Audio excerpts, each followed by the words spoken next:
자, 여러분, 솔직히 말해봅시다. 개념 강의를 듣고 바로 푸는 걸 보면 대부분의 학생들은 개념 박스 밑에 있는 기본 문제 두세 개 정도는 풀어요. 여러분들이 보면. 근데 마지막 응용 문제나 상 문제, 도전하기 문제 이런 문제 있죠. 그런 게 나오면 손이 멈춥니다. 17년 동안 현장에서 수천 명을 가르쳐온 제가 단언컨대 그건 여러분의 머리가 나빠서가 아니에요. 여러분의 공부 방법이 수학적 사고가 아니라 숫자 끼워 맞추기 방법으로 머물러 있었기 때문이에요. 자, 여러분이 개념을 이해한 게 아니라 그냥 숫자 넣는 방법만 배워서 그렇다는 거지.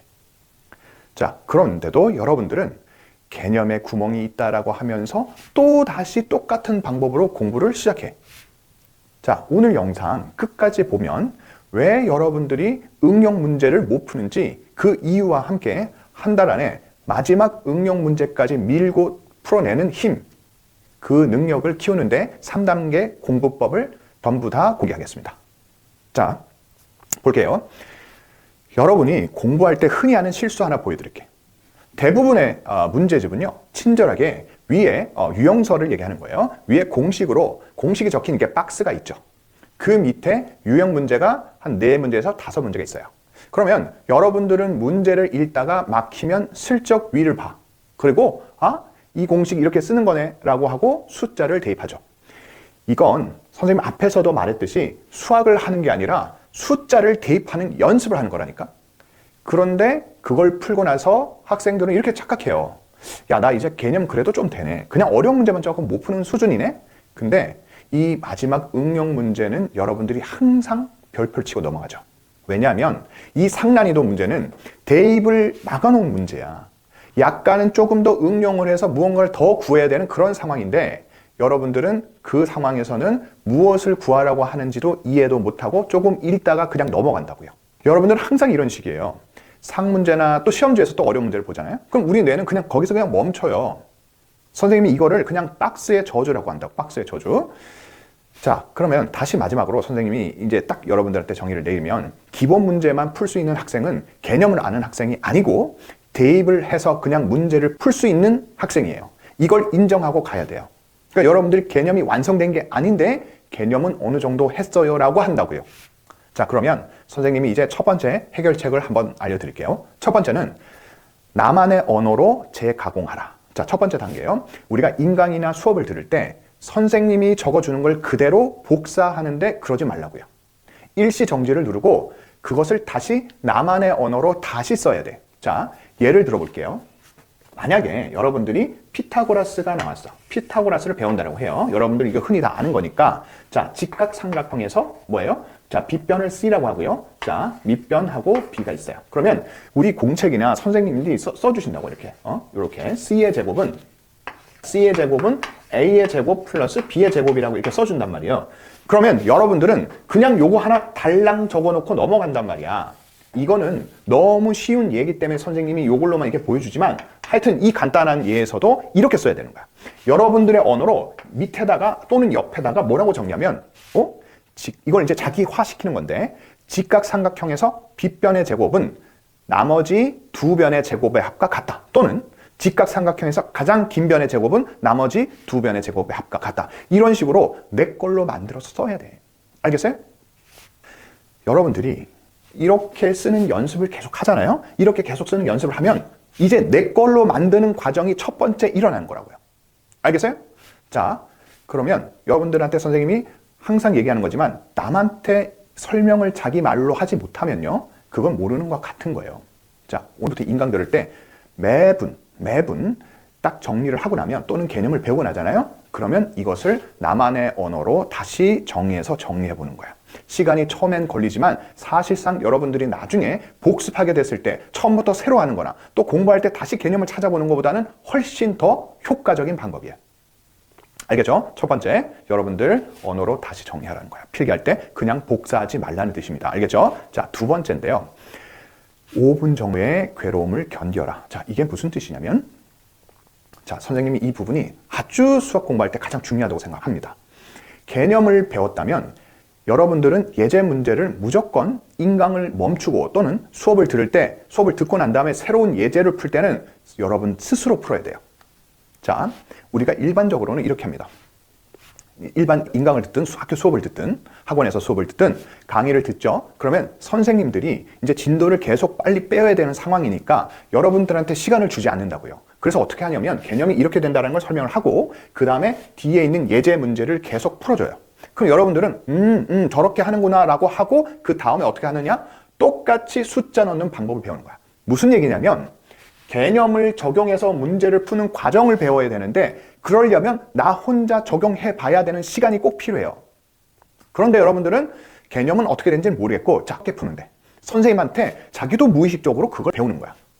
자, 그래서 어떻게 푸는 건데? 아, 저렇게 그래 숫자 저렇게 넣는 거야? 오케이, 나도 저렇게 넣어서 문제 풀어야지. 이게 아까 위에 있는 박스의 저주랑 똑같은 거예요. 여러분들이 사고하는 과정을 전혀 거치지 않는다는 얘기예요. 그래서 선생님은 처음에 개념 배울 때 있잖아요. 아무리 쉬운 개념이라도 5분 정도는 새로운 예제가 나왔을 때 스스로 푸는 연습을 반드시 해야 돼. 이때 뇌를 쥐어짜는 그 5분이 있잖아. 여러분들의 사고력을 폭발적으로 성장시키는 시간이야. 알겠어요? 네, 좋아요. 나중에 선생님이 사고력에 대해서도 사고력 문제, 뭐 사고력 향상 문제, 뭐 공부, 사고력 수업 이런 거에 대해서 얘기를 하겠지만 가장 착각하는 게 사고력 향상을 시키려면 상당히 어려운 문제를 풀려고 얘기하는 거죠. 상당히 어려운 문제를 푸는 것이라고 오해하는데 그것이 아니야. 실제로는 이렇게 간단한 문제에서도 사고력을 향상시킬 수 있는 과정이거든요. 그런데 여러분들은 어려운 문제를 풀어야 꼭 사고력이 향상된다고 어릴 때부터 들어왔고 그리고 그 어려운 문제를 풀다가 포기하고 자책하고 이런다고요. 그게 오히려 더 안 좋아요. 됐어요? 그러니까 선생님은 처음에 개념을 배웠을 때 그 개념을 어디에다 꽂지? 이 조건은 뭐지? 야, 이거 어떻게 연결시켜야지? 개념은 다시 뭐였지? 라고 찾아보는 그 과정이 있죠. 이게 진짜 공부하는 과정입니다. 알겠어요? 이렇게 하다 보면 마지막 응용 문제에서도 여러분들이 해결할 수 있는 힘이 커지는 거예요.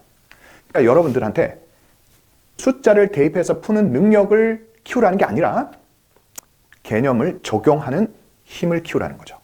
자, 그래서 팁을 하나 주면 문제를 풀 때 포스트잇으로 개념 박스를 딱 막고 그 다음에 그 예제 있죠? 예제 문제를 풀어가는 거야. 그러니까 앞에 개념을 배운 거 있죠? 여러분들이 공책에다가 여러분들의 언어로 적어놓은 그 개념만 보고 그걸 옆에다 두고 문제를 풀려고 노력해야 된다고요. 이렇게 내 머릿속에 있는 거에 대한 개념을 인출하는 연습을 하는 것이 사고를 향상시키는 첫 번째 단계야. 그 인출하는 순간에 여러분들이 계속해서 생각을 채우고 개념을 확인하고 이런 과정을 거친다고요. 자, 근데 여러분들은 개념 공부하려면 개념서에 줄을 긋고 여러 번 다시 백지에다가 쓰기도 하고 뭐 여러 가지 방법을 계속해요. 그건 개념 공부하는 게 아니고 아주 무식한 방법인 거예요. 알겠죠? 그러니까 선생님이 얘기하는 그 방법. 5분 정도는 고민해서 새로운 처음 보는 예제를 혼자서 풀도록 노력하자. 이것이 아주 중요한 겁니다. 자, 그 다음 마지막 단계입니다. 자, 마지막 단계. 발상의 시작점을 훔쳐라. 이건데 자, 마지막으로 여러분들이 이제 진짜 상문제나 어려운 문제에서 더 이게 효과적인데 물론 처음 예제 문제에서도 안 풀리면 이렇게 해도 돼요. 응용 상문제에서 망하는 학생의 특징이 뭐냐면 해설을 보면 아, 그렇구나. 또는 강의를 봐도 저렇게 푸는구나 라고 한다고요. 그런데 저렇게 푸는구나 하고 다음에 비슷한 문제를 풀려고 하죠? 또 안 풀려요. 또 막힌다고요. 왜 그런 줄 알아요? 자기가 막힌 그 첫 순간을 기록하지 않았기 때문에 그래요. 도저히 못 풀겠어서 해설지나 강의를 볼 때 그 순간 있죠. 그 못 풀겠다는 그 순간 있죠. 그 순간을 여러분들이 찾아야 되는 거예요. 문제 풀이 전체를 절대로 다 보면 안 돼. 여러분들이 봐야 할 것은 딱 하나인데 첫 번째 내가 어디에서 막혔는지를 찾아내고 그것이 왜 그때 쓰였는지 그 순간을 찾아내서 적어놔야 돼. 그 순간, 거기 넘어가는 순간 있죠. 그 순간을 옆에다가 적어놓고 그 다음에는 해설지를 덮거나 강의를 멈추고 다시 끝까지 풀어가야 돼. 다시 끝까지 풀다 보면 또 막히는 부분이 또 생겨. 그런 순간순간이 여러분들이 공부해야 될 순간이야. 그런데 이걸 강의를 한 번에 쭉 본다든지 해설 처음부터 끝까지 쭉 읽어 내려가죠. 그러면 여러분들이 어디에서 뭐가 약한지 전혀 알지 못하고 원래 알던 공식을 그냥 그렇게 적용해서 문제 풀었구나 라고만 생각한다고요. 그래서 여러분들한테 다시 한번 얘기하는 것은 예를 들어 볼게요. 도형 문제에서 막혔어요. 그런데 그러면 이제 강의를 살짝 보거나 해설지를 잠깐 보는 건 괜찮다니까요. 그럴 때 여기서 이제 만약에 보조선을 딱 그렸어.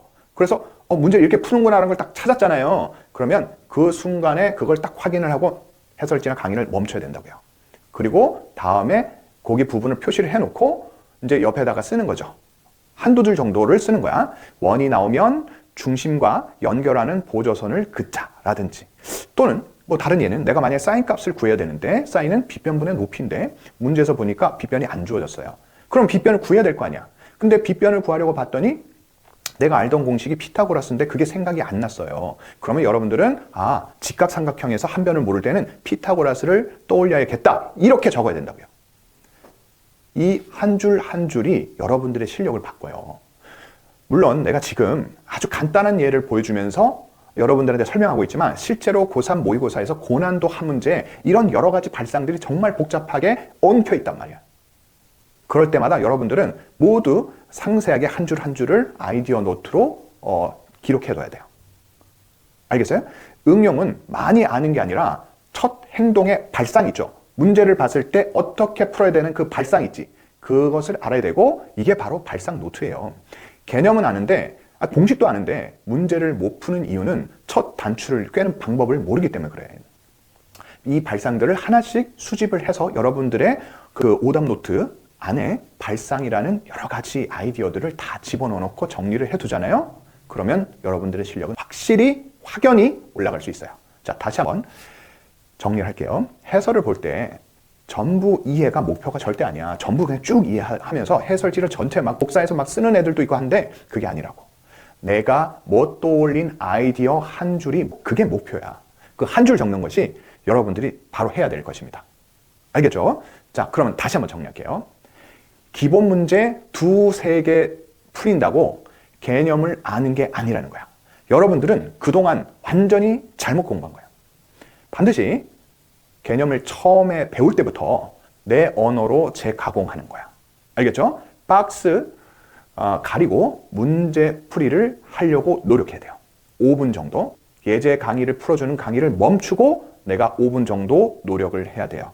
어떤 학생들은 선생님 그러면 너무 진도를 못 나가고 어떻게 할 수 없잖아요 라고 하는데, 물론 학년마다 그 수준은 조금 달라야 되겠지만 저학년이면 저학년일수록 더 시간적 여유는 더 있기 때문에 그렇게 하시고, 내가 생각할 여유가 5분이 없더라도 최소한 3분, 2분은 반드시 고민을 하고 강의를 보고 그 다음에 잘 안 풀렸던 그 시작점과 아이디어, 그 발상을 적어놓고 공부하는 거예요. 이런 단계가 충분히 있어야 여러분의 실력이 확실하게 올라갑니다. 여러분, 공부가 원래 힘들고 지루한 게 맞잖아요. 그렇죠? 하지만 그 괴로운 시간을 어떻게 보내느냐가 여러분들의 대학을 결정합니다.